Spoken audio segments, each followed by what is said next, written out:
Bonjour Cédric, comment ça va? Ça va et toi? Tutoiement de rigueur, ce patron d'une petite start-up va bientôt démarrer son cours d'orthographe hebdomadaire avec son professeur. Je te propose qu'aujourd'hui on se fasse une petite dictée, pardon. Elle est plutôt facile, mais il y a quelques petits pièges concernant la conjugaison. Madame, virgule.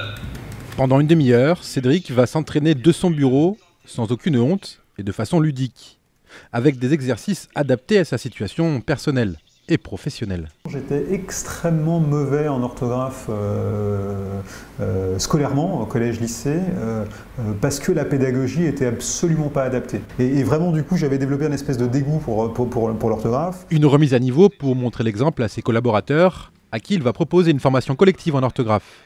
Parce qu'il le concède, une faute à chaque phrase dans un mail ou dans une lettre de motivation, c'est rédhibitoire. Créée en 2007, la société qui propose ces cours de langue en ligne voit d'ailleurs la demande monter en flèche. On a une augmentation annuelle de 5%. Depuis l'année dernière, elle est passée à 150%. Donc on a vraiment une explosion de la demande. Ça peut s'expliquer notamment par le fait qu'il y a une vraie prise en compte par les entreprises de ce problème maintenant, et ça devient un véritable enjeu. Aujourd'hui, d'après le baromètre Voltaire, seuls 45% des Français interrogés maîtrisent les 84 règles d'orthographe de référence. C'est 6 points de moins qu'en 2010.